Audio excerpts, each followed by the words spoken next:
12 தேர்தலில் 19%, 21 தேர்தலில் 65 இடங்கள் அதிமுக, 24 பல தொகுதியிலே டெபாசிட் எழுந்திருக்கிறோம். அதிமுக சரித்திரத்திலே முதல் படுதோல்வி 2024 தேர்தலிலே பல தொகுதியிலே டெபாசிட் எழுந்திருக்கிறோம். 3வது இடம் சென்றோம். அப்போதும் புரிந்து கொள்ளவில்லை. சொன்னோம். அன்றைக்கு 2024 நாடாளுமன்ற தேர்தலில் தன்னிச்சையாக முடிவெடுத்து இவர்கள் யாரும் வேண்டாம். அன்றைக்கு எல்லோரும் சொன்னோம், பாரதிய ஜனதாவோட கூட்டணி வைக்கலாம் என்று ஒரு கருத்து இருந்தது. அதை காது கொடுத்து கூட கேட்கவில்லை. எனக்கு தெரியும், இனி எந்த காலத்திலையும் பாரதிய ஜனதாவோடு ஒட்டோ உறவோ இல்லை என்று சொன்னார். அது உங்களுக்கும் தெரியும், அதிமுக தொண்டர்கள் அனைவருக்கும் தெரியும், எல்லாருக்கும் தெரியும். பலமுறை அவர் சொல்லியிருக்கிறார், உங்களுக்கு தெரியும். தேர்தலுடைய முடிவு படுதோல்வியை நாம் சந்தித்தோம். ஒரு அடிப்படை விஷயம் நாடாளுமன்ற தேர்தல் என்றால் யாருக்கு? இந்த நாட்டினுடைய பிரதமரை யார் தேர்ந்தெடுக்க வேண்டும் என்பதுதான் நாடாளுமன்ற தேர்தல். திராவிட முன்னேற்ற கழக கூட்டணியிலே பாரத பிரதமர் வேட்பாளராக ராகுல் காந்தியை சொல்கிறார்கள். பாரதிய ஜனதா அணி நரேந்திர மோடி பாரத பிரதமர் அவர்களை வேட்பாளராக முன்னிறுத்துகிறது. இங்கே அனைத்து இந்திய அண்ணா திராவிட முன்னேற்ற கழகம் எந்த கூட்டணியும் இல்லை. இல்லாமல் என்ன சொல்லுகிறார்கள்? யாரும் வேட்பாளர், பிரதமர் வேட்பாளர் இல்லை. இல்லை என்றாலும் பரவாயில்லை. தேர்தலில் என்ன முடிவெடுத்தார்கள்? ஏதோ இவருக்கும் திராவிட முன்னேற்ற கழகத்துக்கும் தேர்தல் என்ற போது பிரச்சாரம் பண்ணினார். அதுவே தவறான ஒரு முடிவு. தோல்வி அடைந்தோம். நாங்கள் சொல்லுகிற போதே ஏற்க மறுத்தார். ஆனால் பாரதிய ஜனதாவோடு ஒட்டோ உறவோ மீண்டும் கூட்டணி இல்லை என்று சொன்ன பொதுச் செயலாளர் அவர்கள் திடீரென்று ஒரு நாள் டெல்லிக்கு வருகிறார். வாங்க என்று சொல்லுகிறார். என்ன என்று கேட்டால் ஒன்றும் சொல்லவில்லை. வாங்கன்றார். எங்க போகிறோம் என்று அமித்ஷா வீட்டுக்கு, அவர் வீட்டுக்கு போகிறோம் என்றார். போனார். நேர போய் பாரதிய ஜனதா கூட்டணியை உறுதி செய்கிறார். யாரை கேட்டார்? யாரிட கலந்தாலோசித்தாரா? தலைமை கழக நிர்வாகிகளோடு கலந்தாலோசித்தாரா? பேசினாரா? ஒரு ஆலோசனை, ஒரு கருத்தையாவது கேட்டாரா? பாரதிய ஜனதாவோடு கூட்டணி இல்லை என்பதை எடுக்கப்பட்ட முடிவு எங்க? செயற்குழு கூட்டத்தில் எடுக்கப்பட்ட முடிவு. அனைத்து இந்திய அண்ணா திராவிட முன்னேற்ற கழக செயற்குழுவிலே எடுக்கப்பட்ட முடிவு பாரதிய ஜனதாவோடு கூட்டணி இல்லை என்பது. ஆனால் தன்னிச்சையாக செயற்குழுவில் எடுக்கப்பட்ட முடிவை தன்னிச்சையாக யாரையும் கலந்தாலோசிக்காமல் என்ன நோக்கத்திற்காகவோ என்ன காரணத்திற்காகவோ தெரியவில்லை. இதுவரை எதிர்க்கட்சி சொன்னார்கள், நாங்கள் உள்ள இருக்கோம், நாங்கள் சொல்ல முடியாது. சரி, ஏதோ வந்தார். திடீரென்று பாரதிய ஜனதாவை நம்ம கூட்டணி வைத்திருக்கிறோம் என்று சொன்னார். இன்று வரை காரணத்தை சொல்லவில்லை. ஏன் கூட்டணி வைத்தீர்கள், எதற்காக வைத்தீர்கள், என்ன காரணம் இன்று வரை சொல்லவில்லை. இன்றைக்கு என்ன நிலைமை? சட்டமன்ற தேர்தலிலாவது முறையாக கூட்டணி வையுங்கள் என்று நாங்கள் பலமுறை வற்புறுத்தினோம். தேசிய முற்போக்கு திராவிட கழகத்தை இணையுங்கள் என்று சொன்னபோது ரொம்ப எங்களால் எவ்வளவு முடியுமோ அவ்வளவு சொன்னோம். ஒரு புரட்சி, ஒரு கட்சிக்கு, ஒரு தலைவர்களுக்கு என்ன, சொன்ன வாக்கை காப்பாற்றப்பட வேண்டும். ஒரு வாக்குனா ஒரு தலைவர்கள் வாக்கை, அது நாக்கு சுத்தணும், காப்பாற்றப்பட வேண்டும். நாடாளுமன்ற தேர்தலிலே கொடுத்த வாக்குறுதி தேமுதிகவுக்கு ஒரு ராஜ்யசபா எம்பி கொடுப்போம் என்று சொன்னார். ஆனால் முடிந்த பிறகு அந்த நாடாளுமன்ற தேர்தல் வருகிற போது நிலையை மாற்றிக்கொண்டார்.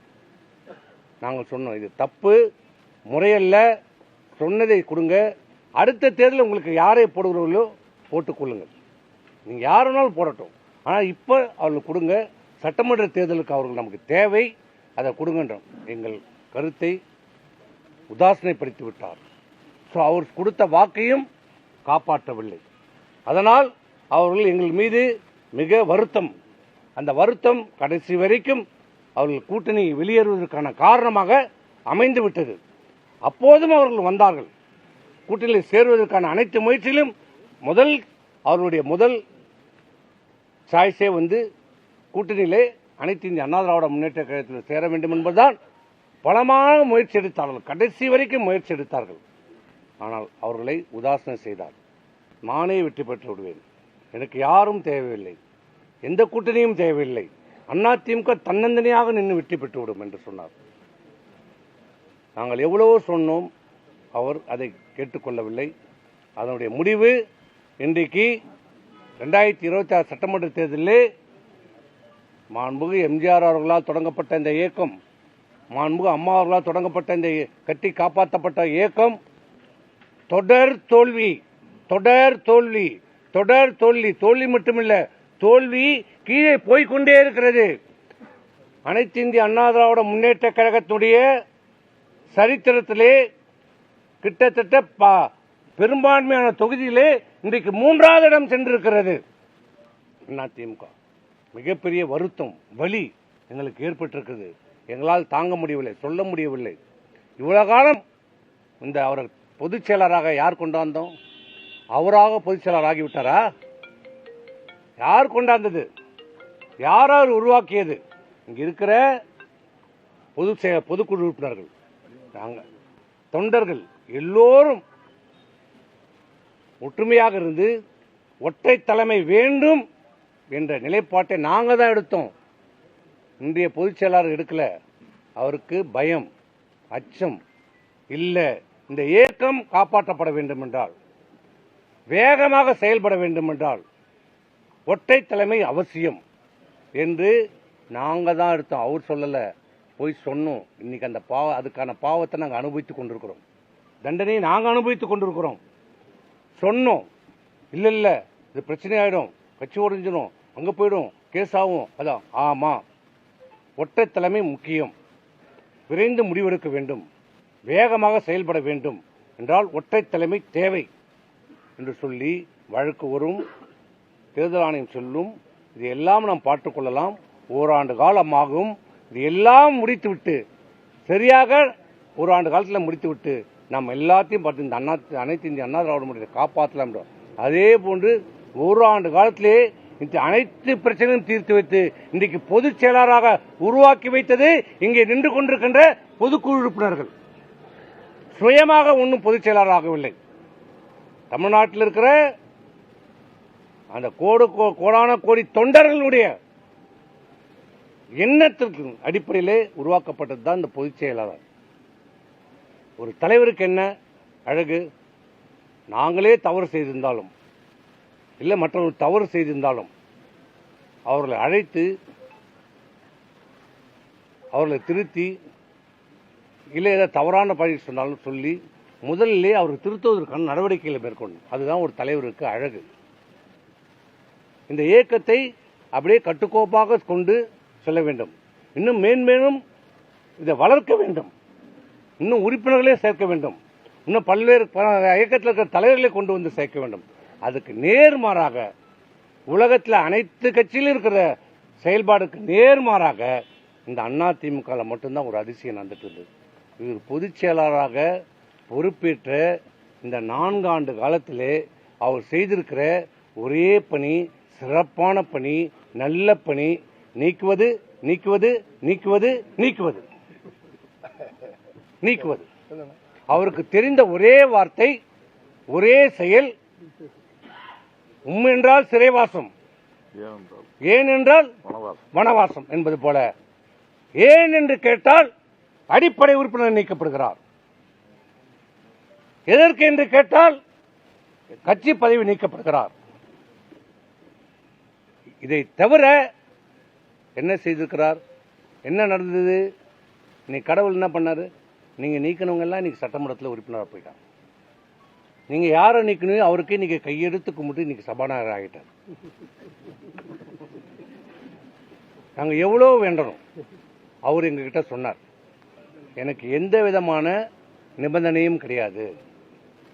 எனக்கு தலைவர் ஆரம்பிச்ச இயக்கம், தலைவர் காலத்திலே நான் சட்டமன்ற உறுப்பினராக இருந்திருக்கிறேன். என் கடைசி காலம் இந்த இயக்கத்தில் இருக்க வேண்டும் என்று சொன்னார். நான் இணைந்து விடுகிறேன் என்று வழக்கையெல்லாம் வேற எதையுமே கேட்கல. நாங்கள் போய் சொன்னோம். அவரால் உங்களுக்கு என்ன பிரச்சனை? அவர் ஒன்றும் இல்லை, சேர்த்துக்கலாம். முடியாது, அது முடியாது. எந்த காரணத்தை கொண்டும் ஓபிஎஸ், வைத்திலிங்கம், மனோஜ் பாண்டியன், ஜெயஸ்ரீ பிரபாகரனை பற்றி என்னிடம் பேசாதீர்கள் சொல்லிவிட்டார். உங்ககிட்ட பேசலன்னா அவங்க இப்ப சட்டமன்றத்தில் பேசுறாங்க. எது பேசுறாங்க? இதுதான் இன்னைக்கு நிலைமை. அவர் செய்திருக்கிற ஒரே பணி சிறப்பான பணி, கழக பணி. இந்த கழகத்தில் இருக்கிற தலைவர்களையும் நிர்வாகிகளையும் தொண்டர்களையும் வெளியேற்றுவதுதான் அவருடைய நோக்கம்.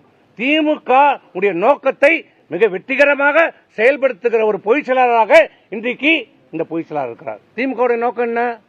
அண்ணா திமுகவை அழிக்க வேண்டும், ஒழிக்க வேண்டும், பலவீனமடை செய்ய வேண்டும். இதுதான் நோக்கம். இப்ப அவர் என்ன செய்து கொண்டிருக்கிறார்? பொதுச் செயலாளர் தேர்தலுக்கு தேர்தல், தேர்தலுக்கு தேர்தல், அனைத்து அண்ணா திராவிட முன்னேற்ற கழகம் பலவீனமடை செய்து கொண்டிருக்கிறார். அதை புரிந்து கொள்ள மறுக்கிறார். சொன்னாலும் கேட்க மறுக்கிறார். எனக்கு தெரியும், எனக்கு தெரியும், எனக்கு தெரியும், நீங்கள் போங்க என்று சொல்லுகிறார். இன்றைக்கு என்ன செய்திருக்கிறார்? மீண்டும் அவர் பணியை துவக்கி இருக்கிறார். தேர்தலுக்காக விடுமுறை விடப்பட்ட பணியை, அவர் கழக பணியை இன்றைக்கு தொடங்கி இருக்கிறார். இன்றைக்கு நீக்கம் எத்தனை பேர்? 26 பேர் எங்களை நீக்கி இருக்கிறார். இந்திய செய்தி இந்த நிமிடம் வரை 26 பேர் நீக்கி இருக்கிறார். 8 முறை நிலவரப்படி நான் கேட்கிறேன், இந்தியாவிலே எந்த இயக்கத்திலேயாவது எந்த கட்சியிலேயாவது இப்படி ஒரு பெரும்பகுதியான நிர்வாகிகளை நீக்கியதாக நீங்க பார்த்திருக்கிறீர்களா? கேள்விப்பட்டிருக்கீங்களா? பிரிந்து சென்றிருப்பார்கள், பிரிந்து சென்றிருப்பார்கள். நீக்கியதாக அறிவித்திருக்கிறார். இவருக்கு யார் அந்த அதிகாரத்தை கொடுத்தது? இவருக்கு எங்கிருந்து அந்த அதிகாரம் வருகிறது? எல்லோரும் இவர் கழகத்துடைய துணை பொதுச் செயலாளர், இவருடைய கழகத்துடைய தலைமை நிலை செயலாளர், நாங்கள் எல்லாம் அமைப்பு செயலாளர், மாவட்ட கழக செயலாளர்கள், சட்டமன்ற உறுப்பினர்களாக இருக்கோம். எங்களை நீக்குவதற்கு பொதுச் செயலாளருக்கு என்ன அதிகாரம் இருக்கிறது?